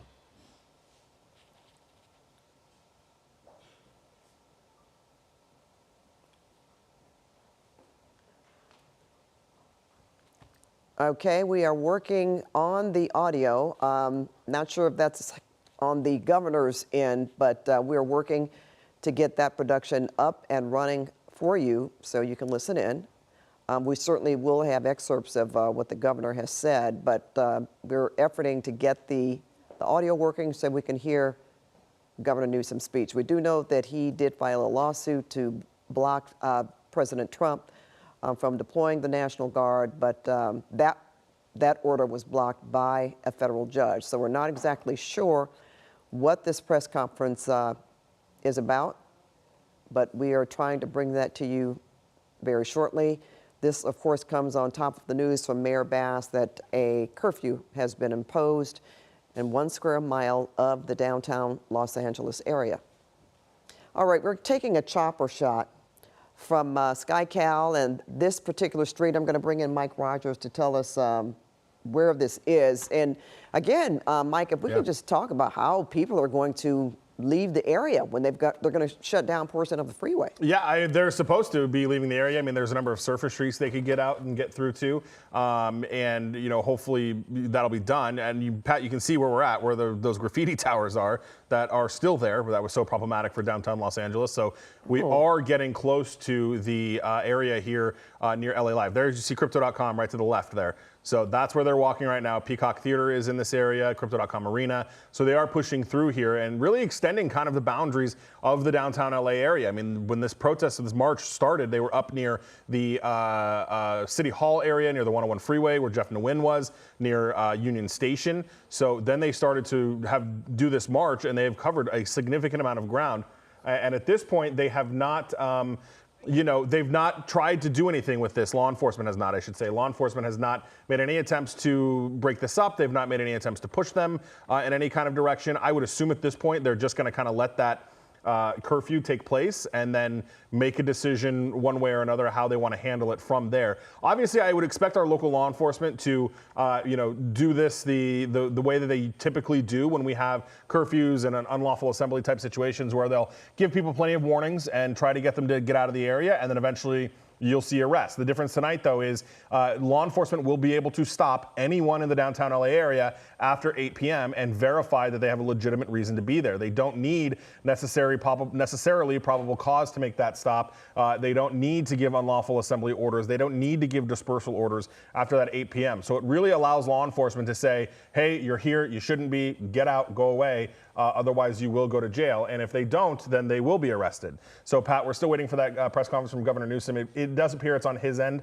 I checked a couple of our different feeds here. There was no audio on any of them, and then they just kind of stopped it. So we'll see if they restart that once they figure out their audio issues. But it'll be interesting to see what his message is tonight, Pat. That's for sure. We know about that lawsuit that he filed being blocked for the time.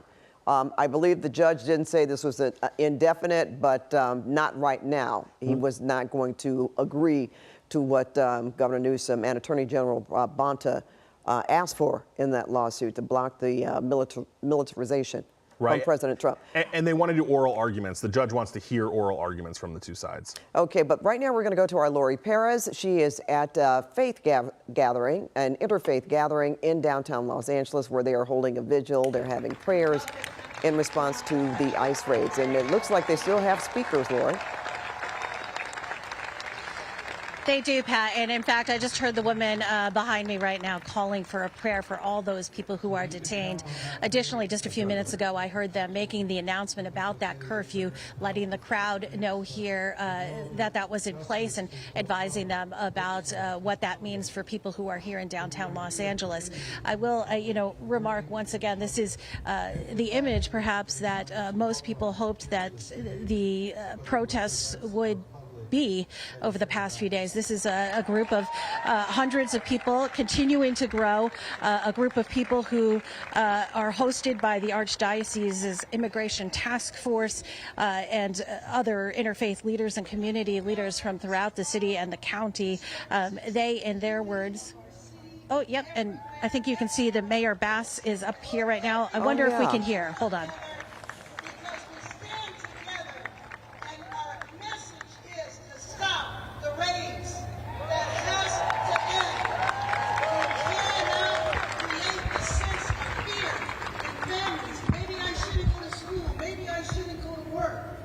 Maybe I should just sit here. Maybe I shouldn't go to my appointment that I have papers for and I am legal and I go to report on an annual basis and I find out that somebody else was detained. Maybe I shouldn't do that. We cannot accept the uncertainty that has been created in this environment here today, led by the leadership in Washington, D.C. We cannot accept that. It must end. And let me just say that years ago, I saw family separation up close and personal. I was in McMillan, Texas. I saw those children when they were being reunited with their parents, the toddlers. They went to see their mothers and their fathers came to talk to them, and the kids were in shock because they didn't know what to do. The trauma that those kids experienced then will be trauma that will carry them throughout their lives. And the fear that is happening now, if your mother, if your father, if your brother, if your spouse was detained, that fear of not being able to find them, not knowing where they're going, not knowing if they're going to another country, maybe a country that they are completely unfamiliar with, this should not be the policy of our nation. I'd like to ask you to join me in prayer. Eternal God, in these days of great challenge for our city, state, and country, we turn to you for guidance and strength. You are our present help in a time of trouble.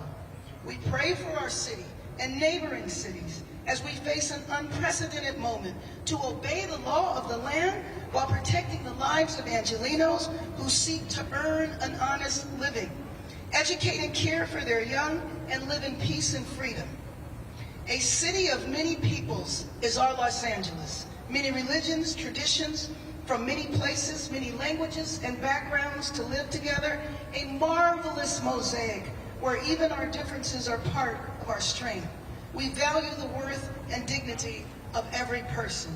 May we recognize in Los Angeles this evening that it is our refusal to give in to violence and retaliation. And with that, we will stick together. We will not allow anyone to divide us. We will fight for all Angelenos, regardless of when they came here, where they were from, or how they got here. Thank you very much.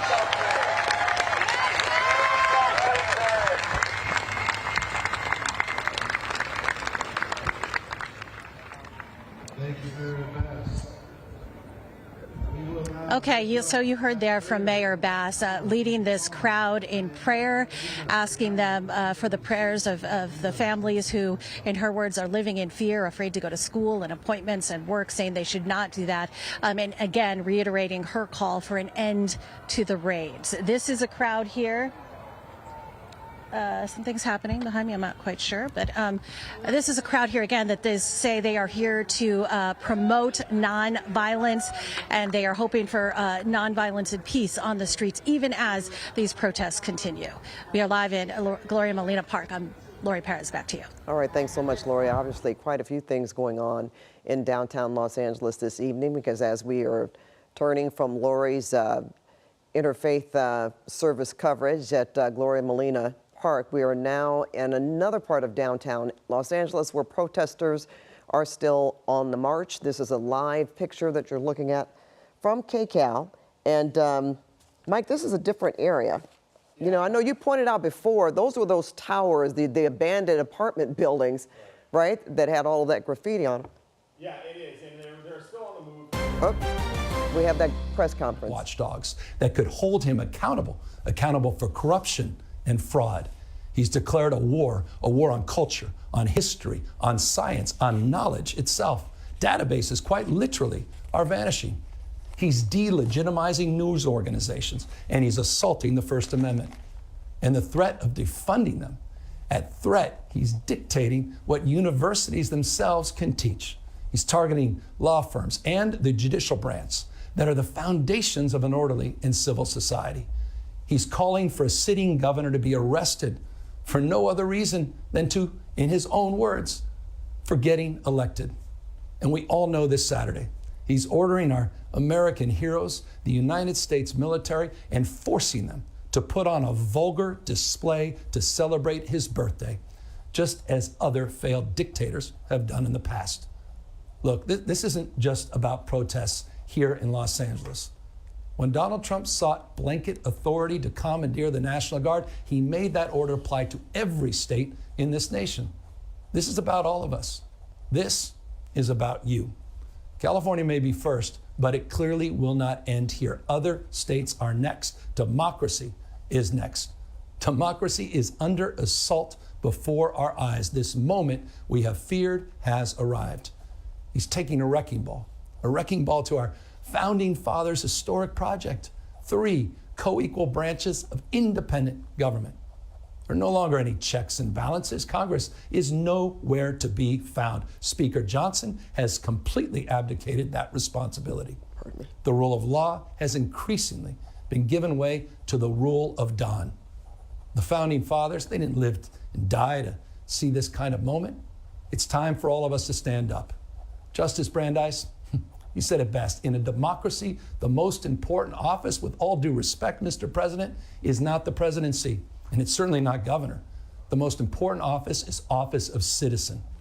At this moment, we all need to stand up and be held to account, a higher level of accountability.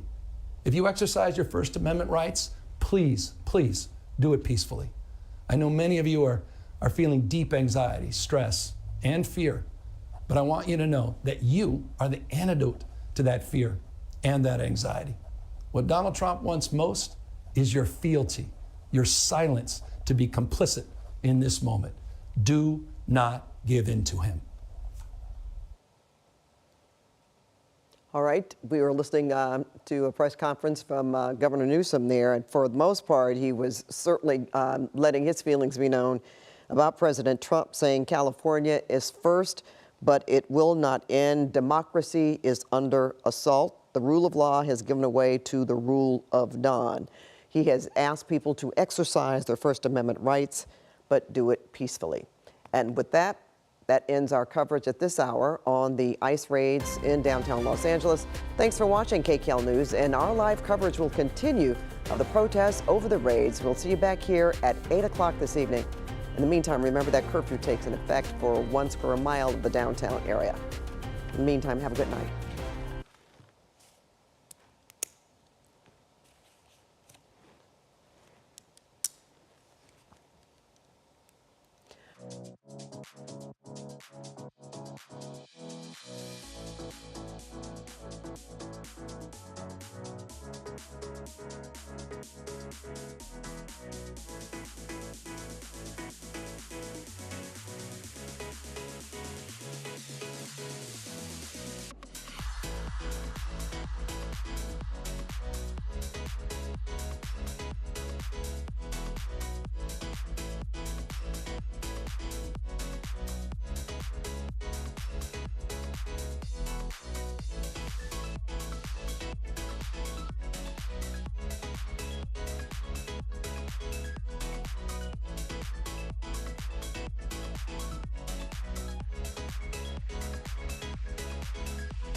Undeniable. With mindfulness. Innovative. Magical. It's like being a child. And truly original reporting. God, you do your research. I tell a good story. Because there's always something new under the sun on CBS Sunday morning. Hi, CBS. I'm Tom Ellis. I can't wait for you to see my new show, CIA, coming CBS Fall. What happens when the world's best journalists come together? Write a prescription for the healing of America. You get the stories of America every